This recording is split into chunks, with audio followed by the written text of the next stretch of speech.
Hello everyone, welcome back to Angela's Craft Room. Believe it or not, I've done a Christmas card. I'm so proud of myself getting into it. So I thought for my new subscribers, I don't do a lot of the sponging in my videos any longer because I'm very fussy with my sponging and I just keep adding and adding until I get the look I like. And it tends to make my videos go quite long, so I've decided that I do most of my sponging before I come on and then I just show you. So in this particular one I actually started off with Soft Sky, Melon Mambo and Pear Pizzazz, and it just didn't give me the look I wanted. So then I used Night of Navy, still adding a bit more Melon Mambo across the middle there, and then I used a bit of Old Olive. So it's just a matter of getting the look that you want. So, and I'll show you how I get that moon too for those that haven't seen my videos before. I've noticed that I'm getting a lot more new subscribers and I'm really grateful for that. So the piece that I did start sponging on is a piece of Shimmery White, and it measures 5 inches by 3 3/4 of an inch. And where you can see that circle there, I've cut a piece out using a circle punch, using Eclipse masking tape, and when I'm finished sponging I peel that off and that reveals the nice white moon. I did make a mistake in my first one. I had a smudge of the Night Navy and I just went over it with my sponge brayer, just with some So Saffron. So that fixed up that mistake. So just so you know what you can do. So for those that don't know, when you use the Stampin' Up sponge brayer, you always go in one direction. You don't go backwards and forwards, you go in one direction. And the same when you're applying it, you either apply it that way or you come back, but you go straight across. So I'm just adding a little bit more, so you go straight across or straight back. Don't go and stop in the middle because you'll get a line, okay? And then I used a little bit of Wisteria Wonder, and when I'm sponging you'll see that I don't clean my sprayer in between going from pad to pad. And I'm still using the old style Stampin' Up pads. Stampin' Up have brought out some new ones, a new style, and I will gradually replace them when all my ink refills are used up. And then just across the bottom there I've just got a little bit of Sahara sand. I thought it'd be a bit of a difference rather than have green all the time. You can have dirt on the ground, it doesn't always have to be grass, so you go straight across or straight back this way. So I'm really happy with that, and I'm really happy with the colour combo. So that's Soft Sky, Wisteria Wonder and Sahara Sand. So then what I'm going to do is peel off my mask. It's just a matter of getting underneath it. And as you can see, then that leaves the lovely moon, and hopefully I won't get any ink on it this time. So then what I'm going to do is I'm going to get my Stamparatus and I'm going to pop that right up into the left hand corner, because I've positioned my trees already to come down there, so I want that positioned right up in that top left hand corner. And just a tip with the Stamparatus, I always put my stamp case underneath the lid that I'm using, the plate, or what you'd like to call it. And when I'm pressing down my ink on it, it gives you something to lever on, and you're not pushing that lid down. And we don't want it broken, do we? So I'm just going to use Always Artichoke.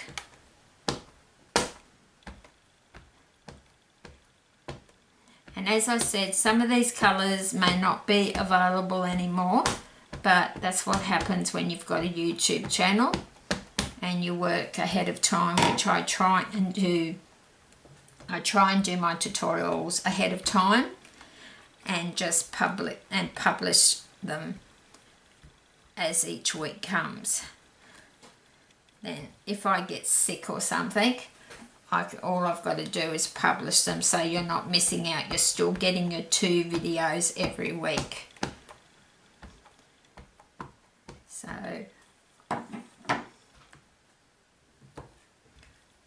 it's the thing I like about the Stamparatus. It's just like how I used to use the Misty tool. I've sold my Misty tool, and I really like the Stamparatus a lot more. It does have some added features which I have shown you in previous tutorials. So it's most probably going to give me the colour tone that I want on my trees.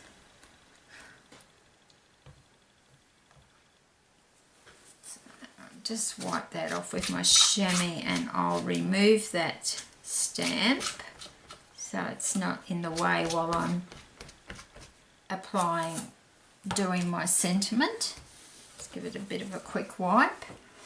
So then I'm just going to grab one of my Fine Onyx Black inks. I really like this ink for sentiments, because I like my sentiment to be quite bold.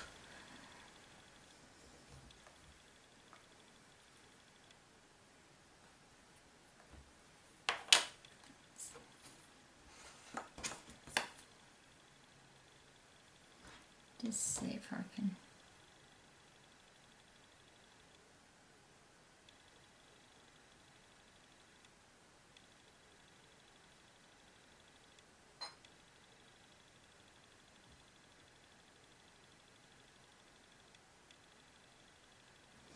So just got to make sure that you've got it straight. So my stamp's going to go about there.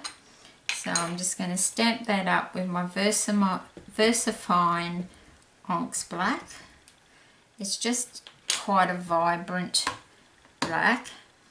Now with the Stamparatus, make sure, because that's only a very tiny stamp, make sure you're only pressing down on the stamp. Don't press down over here on the corner. So you can see that's quite a nice vibrant black for our sentiment.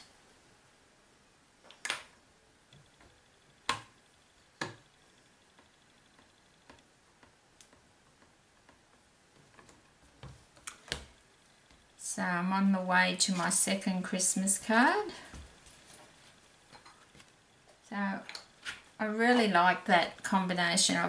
Was a bit wondering how that would turn out with the Wisteria Wonder and the Sahara Sand, but it's worked out quite well. So I'm just going to move the Stamparatus. We're finished with that.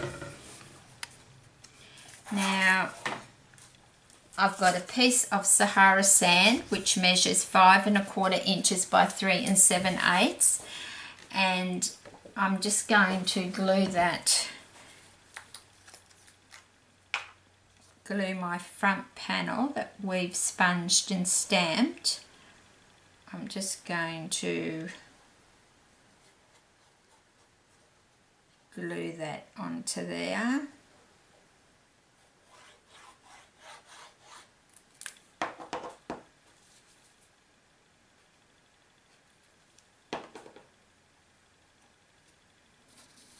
So just like this grid paper, I like to use grid paper just to line it up, to try and get it in the centre there.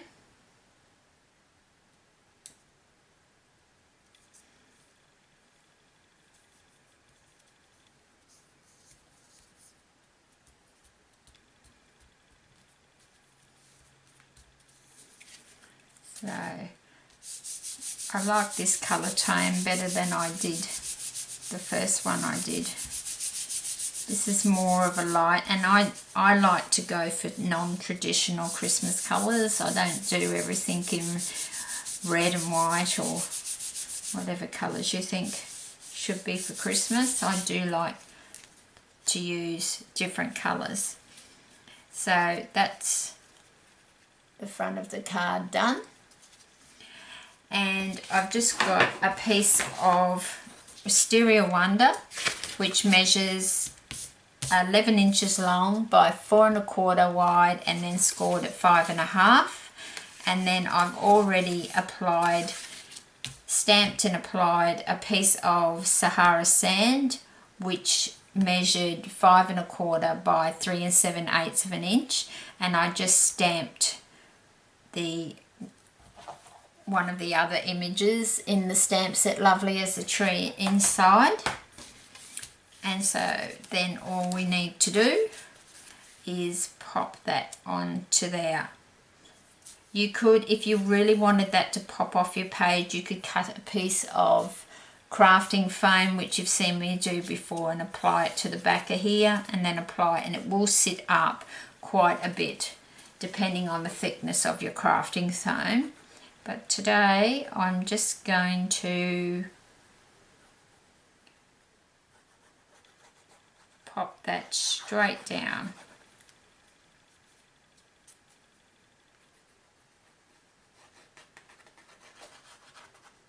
So if you're wanting me to show a particular technique or anything, you know, just ask in the comments and I will try.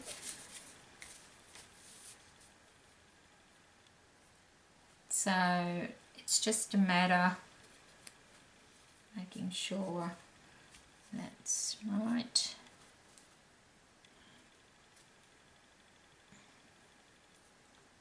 And then I'm just going to pop that in the center.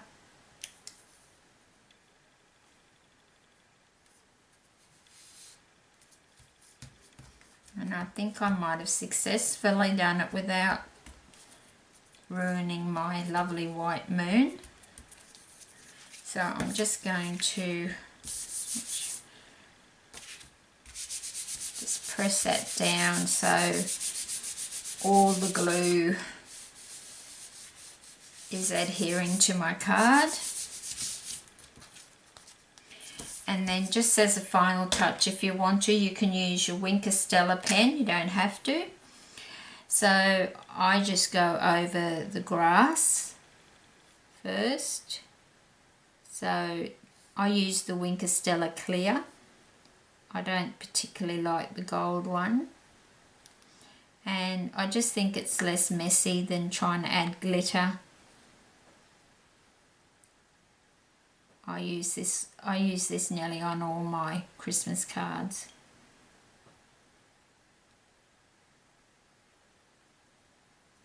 So then I just go up the trunks of the trees.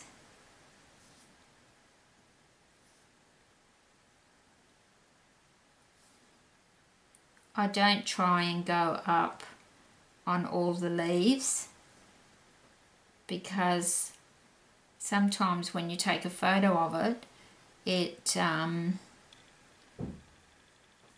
leaves like a blobby sort of image in parts of it. So I normally just go up the trunks as far as I can on the thick parts.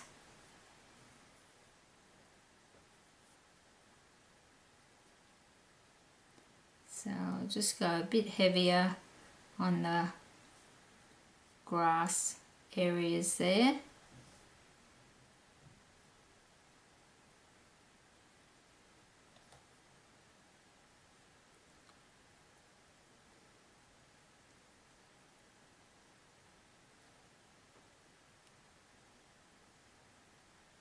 Just up the trunk.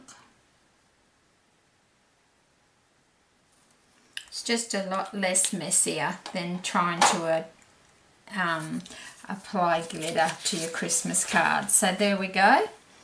So that's the card today. I hope you enjoyed it, and I hope that you'll give it a try. And just remember, as I always say, even if you haven't got the stamp sets that I use, just use whatever you've got. You can just use the techniques and use whatever you've got on hand. So until next time, happy crafting!